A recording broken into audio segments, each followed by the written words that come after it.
Friends ఇదిగోండి ఫైనల్గా అయితే మన వడియాలు పెట్టుకోవడం అయిపోయింది. ఇప్పుడు ఏం చేస్తున్నానంటే మనం మిద్దె తోట అంతా ఊడ్చేసుకుంటాను. అక్కడ వడియాలు పెట్టిన దగ్గర ఊడ్చేసాను, కానీ ఇదిగోండి ఇక్కడ ఊడ్చేసుకుందాము. మొన్నటిని అనుకున్నా ఊడుద్దామని, అసలు ఊడడానికి కుదరట్లేదు. ఎందుకంటే మళ్ళీ వాన పడింది అనుకోండి, ఎందుకంటే ఎండలు బాగానే ఉన్నాయి, వానలు అలానే ఉన్నాయి కాబట్టి మొక్కలన్నీ ఎండిపోతున్నాయి. అప్పుడు ఆ రాలిపోయినటువంటి ఆకులు ఉంటాయి కదా, అవన్నీ కూడా కింద పడిపోతున్నాయి. ఇదిగోండి ఇలా కుండీలకి కింద పడిపోతాయి. వాటన్నింటినీ నేను ఇంటినే కుండీల కింద స్టాండ్స్ పెట్టేసుకున్నాను కదా. ఇవన్నీ కూడా జీరో బడ్జెట్లో వచ్చినటువంటి స్టాండ్సే, ఏవి ఖర్చుతో కూడినటువంటివి కాదు. ప్రతిదీ మనం తక్కువ ఖర్చుతో చేసుకుంటే దాని ప్లేస్లో ఇంకొక మొక్కను కొనుక్కొచ్చుకోవచ్చు కదా నా ఫీలింగ్. కుండీల కోసమే వేల ఖర్చు పెట్టద్దు, స్టాండ్ల కోసము.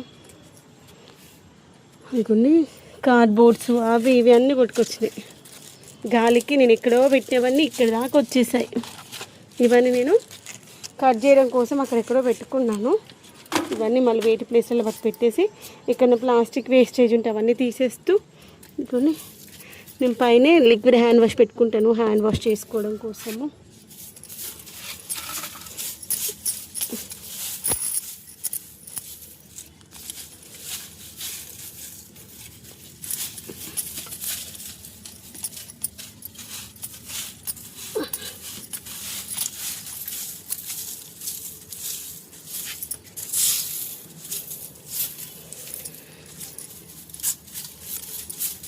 ఇప్పుడంతా ఇలా ఒక సైడ్కి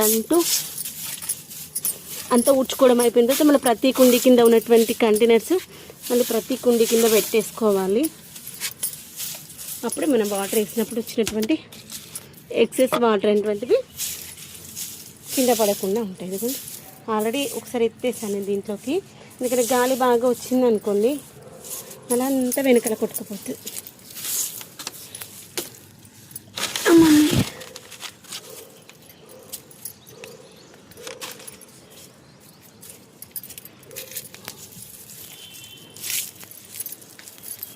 ఇదిగోండి అన్ని చెట్లు అయిపోయింది పని.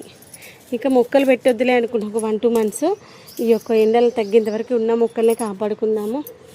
ఇంకా కొత్త మొక్కలు పెట్టినా అసలు అవేవి వస్తలేవు. ఇదిగోండి కాకర చెట్టు ఉంది, పూత వచ్చింది, కాయలు వచ్చినాయి, కాయలు పండిపోయినాయి. పండ్ల మొక్కలు కూడా కాయలు వచ్చాయి, రాలిపోయాయి. ఇంక ఈ సీజన్లో పెట్టుకోవద్దులే, ఎందుకు పెట్టి రాక బాధపడడం అనిపిస్తుంది. ఆ మట్టి కన్నా కాస్త రెస్ట్ ఇస్తే వానాకాలంలో పెట్టిన వాటికి మంచిగా వస్తాయి. ఇలా ఊడ్చేసిన చెత్త ఉంటుంది కదా, ప్లాస్టిక్ వేస్టేజ్ ఏమైనా ఉంటే తీసే